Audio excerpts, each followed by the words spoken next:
Hi friends, good morning. माझं नाव आहे दिव्या. चॅनलला नवीन असाल तर सबस्क्राईब नक्की करा आणि व्हिडिओ आवडला तर लाईक आणि एक छानसा कमेंट नक्की करा. तर माझी दिवसाची सुरुवात झाली गाई पिळण्यापासून.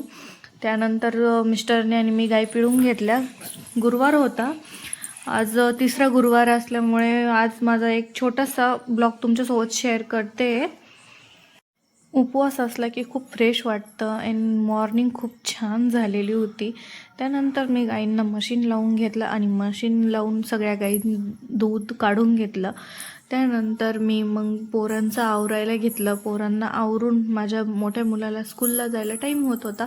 मग मी त्याला रेडी करून आणि पटकन बाहेर येऊन उभी राहील, कारण माझ्या मुलाची डिमांड असते की तू बाहेर येऊन मला बाईक करत जा. त्यानंतर मी माझ्या लहान मुलाला मी जानू म्हणते, त्याला रेडी केलं व मिस्टरना चाय वगैरे देऊन घर साफसफाई करून घेतली. त्यानंतर अंगण वगैरे सारून घेतलं, कारण की उपवास असला की हमखास रांगोळी काढणं आणि त्यानंतर अंगण सारवणे स्त्रियांना खूप आवडत असतं. त्यानंतर आंघोळ झाल्यानंतर सुरुवात मी माझ्या उंबरठ्यापासून केली, कारण की सर्व नकारात्मक शक्ती लक्ष्मीचा प्रवास हा आपल्या मेन दरवाजातून असतो. त्यानंतर मी गोमूत्र आणि हळदीचं लेपन केलं आणि छान अशी पूजा करून घेतली. मार्गशीर्षचा महिना चालू आहे, उपवास चालू आहे. त्यानंतर महालक्ष्मीला उंबरठ्याची पूजा करणं हे खूप आवडतं. त्यामुळं कधीही आपल्याला उपवास असला ते सुरुवात ही आपल्या दरवाजापासून करायची. एक सुंदरशी रांगोळी काढून मी माझ्या देवपूजाला सुरुवात केली. त्यामुळे कधी आपल्या घरामध्ये लक्ष्मी येण्यासाठी, नकारात्मक ऊर्जा नाही येण्यासाठी, त्याच्यामुळे आपण कधीही उंबरठ्याला हळदी आणि गोमूत्र टाकून लेपन कधीही केलं पाहिजे.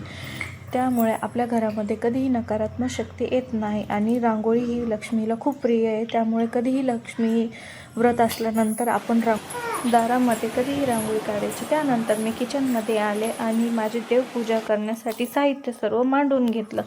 मग मी माझ्या लक्ष्मी व्रताची सुरुवात केली आणि मी सर्व साहित्य जमा करून आणि पूजा सगळी विधी मांडायला सुरुवात केली.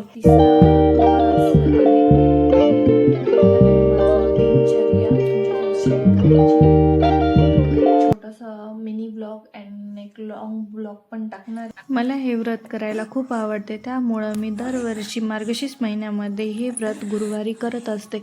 आणि हे स्त्रियांना खूप आवडते की मार्गशीर्ष महिन्यामध्ये लक्ष्मी व्रत हे केले पाहिजे. आणि त्याने पूजा मांडताना जर माझ्याकडून काही चूक झाली तर मला कमेंटमध्ये नक्की सांगा. मी पुढच्या वेळेस त्या गोष्टींमध्ये सुधार करण्याचा प्रयत्न करेन. व्हिडिओ आवडला तर मला कमेंटमध्ये नक्की सांगा की माझा व्हिडिओ कसा वाटला. मी त्यानंतर परत एकदा रिक्वेस्ट करते की माझं नवीन चॅनल आहे तर मला सपोर्ट नक्की करा. सबस्क्राईब करायला विसरू नका. त्यानंतर आपली पूजा मांडून झाली आहे. आता तुपाचा दिवा आता मी लावून घेणार आहे, कारण की लक्ष्मी देवीला तुपाचा दिवा हा फार आवडतो.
मेकअप आर्टिस्टही आहे. त्यानंतर माझी पूजा झाल्यावर मी आले माझ्या पार्लरमध्ये. आता तुम्ही पार्लर बघून म्हणाल की पार्लर एवढं खास नाही, तर ही मातीची रूम आहे आणि मी माझ्या मेकअपची जर्नी इथूनच स्टार्ट केली आहे. माझा ब्लॉग आवडला असेल तर लाईक, शेअर आणि कमेंट नक्की करा.